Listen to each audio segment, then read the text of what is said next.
Well, friends, something incredible has happened, and I want to thank each and every one of you for it. I'm talking about the fact that Google's fascist attack on YouTube and the way it's going to handle advertising moving forward is very suspicious, as advertising has effectively been turned off.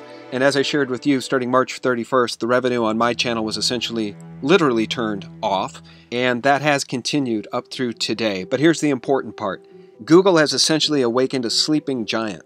On April 3rd, when I posted my video, Help, YouTube Wants to Kill My Channel, over 35,000 of you watched, and over 3,273 of you gave that video a thumbs up, and it's with my deep appreciation that I want to thank the more than 525 patrons who stepped up to support me on my Patreon site, Patreon SGT Report. This has really humbled me, and I want to thank each and every one of you. You've given me a safety net to continue here regardless what Google is doing behind the scenes, and regardless what they do moving forward. But I just want to tell you guys, I've heard directly from people like Mike Adams, who reached out to offer to run an ad at SGT Report at far above market value because he's so generous. And I've heard from Bill Still, I've heard from Shepard over at IntelliHub, I've heard from Jason Burek, I've heard directly from V and his network, I've heard from Sophia Smallstorm. But again, I want to thank so many of you who have pledged support over at Patreon, and I promise not to let you down. There is so much going on behind the scenes as this fake news meme continues to be parroted by the likes of the New York Times, the Washington Post, and CNN. But it's clear that the sleeping giant has been awakened by this fascist attack on real news and creators of all types across YouTube, and the public has been outraged by what's going on. So we'll see how this shakes out, and I will keep you informed, but thanks to you, we have a safety net. Now guys, just to give you an example of how important crowdfunding will probably be to truth media networks like mine moving forward, I want you to understand exactly what YouTube is doing. This comes from Engadget that reports an investigation by the Times revealed that plenty of mundane advertisements were unknowingly presented alongside extremist videos on YouTube, sparking quote-unquote outrage. Google quickly vowed to take a tougher stance and remove ads more effectively from offensive content. But that didn't stem the exodus quickly enough. Now the search titan is reportedly allowing external firms to vet whether advertisement quality standards have been met. Now get this. Google is now kowtowing to this pressure and allowing partners like ComScore Inc. and Integral Ad Science Inc. to monitor YouTube advertisements on a new, quote, brand safety reporting channel. It's also expanding its definitions of offensive content. Get this, whereas it previously included material attacking people based on race, religion, and gender, it's added a filter for, quote, dangerous and derogatory content, end quote. These include promoting negative stereotypes about certain groups and Holocaust deniers. Now we're really getting to the root of this attack on freedom of speech, aren't we?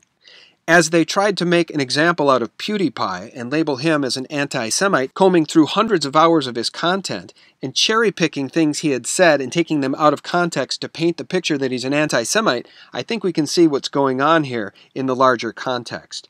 The mainstream media are losing control not only of eyeballs that are moving away from traditional media and spending more and more time on YouTube and websites like mine, they're losing control of these New World Order narratives. And people are waking up to false flag terrorism. They're waking up to the dangers of vaccines. They're waking up to the Federal Reserve System and the blight on humanity that is central banking. And people are genuinely angry. And to that end, I do want to share one piece of important news. This comes from True Activist. Amanda Froelich writes, Dutch media cancels the Dr. Phil show after exposing elite pedophilia ring. And the timing couldn't be any more suspicious.